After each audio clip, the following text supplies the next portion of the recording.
अस्सलाम वालेकुम। तो व्यूअर्स, आप देख रहे हैं यूट्यूब चैनल रज़िया का किचन और आज मैं आपके साथ शेयर करूंगी जी मज़ेदार सा चाट प्लेटर, जिसमें दो मुख्तलिफ़ किस्म की चाट हैं, चना चाट और रशियन सैलड। दोनों का ही टेस्ट बिल्कुल मुख्तलिफ लेकिन बेहद मज़ेदार बन के तैयार होती हैं। रेस्टोरेंट स्टाइल चाट प्लेटर है जो कि रेस्टोरेंट्स में और अक्सर शादियों में सर्व किया जाता है, लेकिन आप इसको घर पे इफ्तार पार्टी, बर्थडे पार्टी या किसी भी दावत में सर्व कर सकते हैं। तो गारंटी है मेरी आज की रेसिपी के लिए कि बेहद लजीज बन के तैयार होगी और ये चना चाट जो है ना, आम चना चाट से बिल्कुल डिफरेंट बन के तैयार होगी और बहुत आसान तरीका है इसको बनाने का। तो बजट में रहते हुए मैं आपको ये रेसिपी बनाना सिखाऊंगी। रेसिपी अगर पसंद है तो आपने जल्दी से वीडियो को करना है लाइक, चैनल को करना है सब्सक्राइब और मिलने जुलने वालों से ज़्यादा शेयर करना है ताकि कोई भी इस रेसिपी से महरूम ना रह सके। चलिए जी, ये मज़ेदार सा चाट प्लेटर बनाना स्टार्ट करते हैं। तो सबसे पहले हम चना चाट तैयार करेंगे। तो उसके लिए मैंने 2 कप लिए हैं उबले हुए सफ़ेद चने। चनों को मैंने रात भर के लिए पानी में भिगो दिया था। उसके बाद मैंने 1 टीस्पून नमक डाल के इनको बॉयल कर लिया था। तो चनों को आपने प्रॉपर बॉयल करना है। तो ये देखिए बिल्कुल सॉफ्ट और चने जो हैं हमारे मुकम्मल तौर पे गल चुके हैं। तो चनों को आपने मुकम्मल तौर पे गला लेना है। सख्त या फिर कच्चे बिल्कुल नहीं होने चाहिए, वरना चाट मज़े की नहीं बनेगी। एक मीडियम साइज़ का प्याज था जिसे बिल्कुल बारीक काट कर लिया है मैंने, और एक मीडियम साइज़ का ही टमाटर था जिसके मैंने बीज रिमूव कर दिए थे और बाकी टमाटर को मैंने इस तरह से बिल्कुल बारीक काट लिया था। एक मीडियम साइज़ का खीरा लेंगे और इसे भी छुरी के साथ इस तरह से क्यूब्स की शक्ल में बारीक काट लेंगे। आधे कप के बराबर ये खीरा था। आधे कप के बराबर ही मैं इसमें ऐड करूँगी जी उबला हुआ आलू। एक मीडियम साइज़ का आलू था जिसे मैंने छुरी से बारीक कट कर लिया था क्यूब्स की शक्ल में। तमाम सब्ज़ियां आपने छुरी से ही कट करनी है, किसी वेजिटेबल कटर वगैरह का यूज़ नहीं करना, क्योंकि हमें इनका परफेक्ट साइज़ चाहिए, ना बहुत बारीक ना बहुत मोटा। अब मैं इसके अंदर डाल दूँगी 1/4 कप गाढ़ा इमली का पल्प, या फिर अगर आपके पास इमली की चटनी हो तो आप वो भी ऐड कर सकते हैं। गाढ़ा ही पल्प लीजिएगा, पतला पानी वाला पल्प आपने यूज़ नहीं करना। 1/4 कप डाल देंगे जी टमाटो केचप। किसी अच्छे ब्रांड की यूज़ करेंगे तो ज़्यादा अच्छी और टेस्टी चाट बन के तैयार होगी। मैं यहाँ पे ये वाली यूज़ कर रही हूँ। आपको जो भी पसंद हो आप इस्तेमाल कर सकते हैं। ये कोई ब्रांड प्रमोशन नहीं है, सिर्फ इसलिए बता रही हूँ कि मैं इसी के साथ ये चना चाट बनाती हूँ और बहुत टेस्टी बन के तैयार होती है। अच्छी तरह से मिक्स कर लेंगे इन तमाम चीज़ों को और अभी इसमें कुछ मसाले भी ऐड करेंगे। तो यहाँ पे एक छोटी सी टिप आपको देती चलूँ कि अगर आप चाहते हैं कि ये चना चाट बेहद टेस्टी बन के तैयार हो बिल्कुल रेस्टोरेंट स्टाइल में, तो आपने इसमें कोई भी पानी वाली चीज़ ऐड नहीं करनी। इमली का पल्प भी आपने बिल्कुल गाढ़ा ऐड करना है या इमली की चटनी ऐड कर लें। टमाटर के भी बीज रिमूव करके फिर उसे यूज़ करना है ताकि पानी ना छोड़े चाट में। 1 टीस्पून चाट मसाला ऐड कर दिया है मैंने। मिक्स कर लेंगे अच्छी तरह से। 1/4 टीस्पून काला नमक और हाफ़ टीस्पून रेगुलर नमक ऐड कर देंगे। अच्छी तरह से मिक्स कर लेंगे। तो बस ये सिंपल से मसाले जाएंगे जी इस चाट के अंदर। तो यहाँ पे अच्छे से मिक्सिंग करने के बाद इसके हम एक साइड पे रख देंगे। तो बहुत ही टेस्टी चना चाट हमारी बहुत आसान और सिंपल तरीके से बन के तैयार है। तो व्यूअर्स, आपने ज़रूर इसे बना के ट्राई करना है, मज़ा आ जाएगा आपको बनाकर भी और खाकर भी। और रेड लोबिया आधा कप अगर आपके पास उबला हुआ हो तो वो आपने ज़रूर ऐड कर लेना है। मेरे पास इस वक्त नहीं था तो मैंने ऐड नहीं किया, लेकिन आप इसे ज़रूर ऐड कीजिएगा।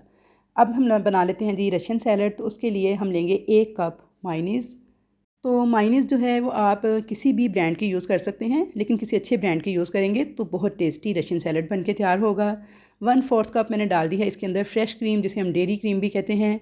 पैकेट वाली जो होती है मैं आपको दिखा देती हूँ, मैं ये वाली यूज़ कर रही हूँ। आप किसी भी पैकेट वाली किसी भी ब्रांड की यूज़ कर सकते हैं, और चाहे तो घर की जो मलाई होती है वो भी यूज़ कर सकते हैं। हाफ़ टीस्पून सफ़ेद मिर्च का पाउडर डाल देंगे, हाफ़ टीस्पून डाल देंगे नमक, और 3 से 4 टेबल स्पून पिसी हुई चीनी मैंने ऐड कर दी है।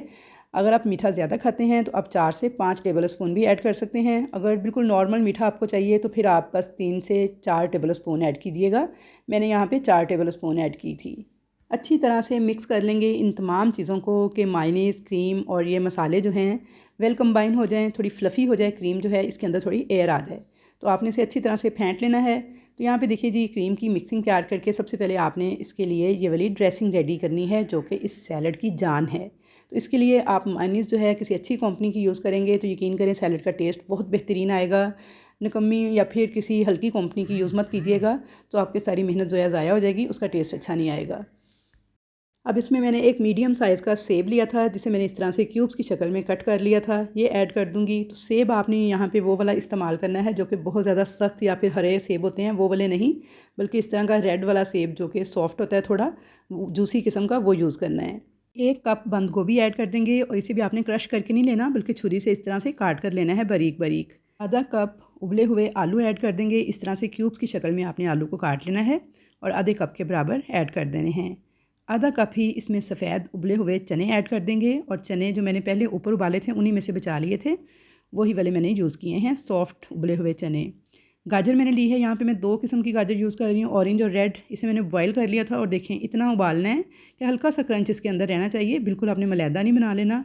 और उबली हुई गाजर भी मैंने आधा कप के बराबर ली है।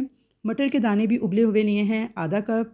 3 टेबल स्पून मकई के उबले हुए दाने यानी स्वीट कॉर्न ऐड किए हैं। ये ऑप्शनल है, अगर हो तो ऐड कर लें, ना हो तो स्किप कर दीजिएगा। अब मैं इसके अंदर डाल दूँगी जी, यहाँ पे अखरोट है मेरे पास, बिल्कुल बारीक मैंने छुरी से काट लिए थे, 3 टेबल स्पून के बराबर। 3 टेबल स्पून काली किशमिश थी, ये ऐड कर देंगे। आप इसमें बादाम भी ऐड कर सकते हैं, पिस्ता भी ऐड कर सकते हैं और काजू भी ऐड कर सकते हैं। ड्राई फ्रूट्स आप अपनी पसंद के मुताबिक ऐड कर सकते हैं। मैंने सिर्फ अखरोट और किशमिश ऐड की है। आधा कप मैंने डाल दिया है फ्रूट कॉकटेल का, आप चाहें तो सिर्फ पाइनएप्पल भी डाल सकते हैं आधा कप। ये आपकी अपनी चॉइस है, अगर आपको फ्रूट कॉकटेल आपके पास अवेलेबल है तो वो यूज़ कीजिएगा, बहुत मज़ेदार लगता है। नहीं तो पाइनएप्पल भी आप आधा कप इसमें डाल दीजिएगा। इन तमाम चीज़ों को अच्छी तरह से मिक्स कर लेंगे तो यहाँ पे बहुत ही बेहतरीन और बहुत ही मज़ेदार किस्म का ये रशियन सैलड बन के तैयार होता है। तो व्यूअर्स, आपने इस रेसिपी को ट्राई करना है और मुझे फ़ीडबैक ज़रूर देना है, क्योंकि ये बहुत ही बेहतरीन बन के तैयार होती है। आपकी फ़ैमिली को बहुत ज़्यादा पसंद आएंगी ये दोनों रेसिपीज़। जब आप एक बार इनको बनाकर खिला देंगे ना, तो यकीन करें आपसे बार बार फरमाइश की जाएगी, जी हमें ये चाट प्लेटर बनाकर आप दें। मिक्सिंग करने के बाद अब इसमें एक चीज़ मुझे और ऐड करनी है, इसलिए आपने रेसिपी को छोड़कर जाना नहीं है। तो छोटी छोटी ये टिप्स हैं जिन्हें आपने ज़रूर फॉलो करना है, तो यकीन करें कि बहुत ही मज़ेदार ये रेसिपीज़ बन के तैयार हो जाती हैं। टिप्स को आप लाज़मी फ़ॉलो किया करें। तो यहाँ पे आप इसके अंदर कोई भी वेरिएशन कर सकते हैं, जो फ्रूट्स आपको पसंद हैं आप वो ऐड कर सकते हैं, जो नहीं पसंद उन्हें आप स्किप कर सकते हैं। कोई ऐसा हार्ड एंड फास्ट रूल नहीं है कि लाज़मी ये चीज़ें डालनी है, जो आपको नहीं पसंद उन्हें आप स्किप कर दें। अब यहाँ पे अच्छे से मिक्सिंग हो गई थी इसकी, तो ये क्योंकि फ्रूट कॉकटेल के अंदर सिरप होता है, वो सिरप मैंने अभी ऐड नहीं किया था, सिर्फ मैंने छान के फ्रूट कॉकटेल ऐड किया था। तो सिरप के आपने सिर्फ डालने हैं इसके अंदर 2 से 3 टेबल स्पून सिरप डालना है, बहुत ज़्यादा सिरप ऐड नहीं करना वरना पानी पानी सा हो जाएगा और सारी माइनस जो है ना पतली सी होके अजीब सी बन जाएगी। तो बस यहाँ पे मैंने 2 से 3 टेबल स्पून डाल दिया था फ्रूट कॉकटेल का या पाइनएप्पल का सिरप, जो भी आपके पास आप यूज़ कर रहे हैं वो आपने डाल देना है। इससे बहुत अच्छा सा एक टेस्ट आ जाएगा हमारे पूरे सैलड के अंदर। मिक्सिंग कर देंगे अच्छे तरीके से इसकी। और अब इनको सर्व करने के 2 तरीके हैं। अगर आपने दोनों चीज़ें एट ए टाइम तैयार की हैं तो फिर आप इसे प्लेटर की शक्ल में सर्व करेंगे, वरना आप इस तरह से इसे ऊपर से डेकोरेट करें और इसे इस तरह से रशियन सैलड के तौर पे भी सर्व कर सकते हैं। तो देखिए कितना खूबसूरत लग रहा है दिखने में, तो खाने में भी बहुत लजीज था। तो यहाँ पे आप इसकी फ़ाइनल लुक चेक कीजिए, माशाल्लाह से बहुत ही बेहतरीन बन के तैयार हुआ था। और अगर आपने फुल रेसिपी को फॉलो किया है और दोनों चीज़ें तैयार की हैं तो फिर आप इसे रेस्टोरेंट स्टाइल में सर्व करेंगे, जैसा कि शादियों पर रेस्टोरेंट्स वगैरह में सर्व किया जाता है। तो जी एक प्लेटर के अंदर इन दोनों चीज़ों को इस तरीके से सर्व किया जाता है कि एक साइड पर डाल दिए जाते हैं चना चाट और दूसरी साइड पर डाल दी जाती है रशियन सैलड। तो इस तरह से एक प्लेटर तैयार किया जाता है और इसे सर्व किया जाता है। तो आई होप व्यूअर्स कि आपको मेरी आज की ये रेसिपी ज़रूर पसंद आएगी। रेसिपी अगर आपको ज़रा सी भी अच्छी लग रही है इस स्टेज पर तो जल्दी से वीडियो को लाइक कर दें, चैनल पर नए हैं तो सब्सक्राइब कर लें और मिलने जुलने वालों से ज़्यादा शेयर करें। कमेंट सेक्शन में मुझे ज़रूर बताइएगा कि कैसी लगी आपको मेरी ये रेसिपी। तो इंशाल्लाह ताला मुलाकात होगी आपके साथ एक अच्छी और नई रेसिपी के साथ। तब तक के लिए अल्लाह हाफिज़।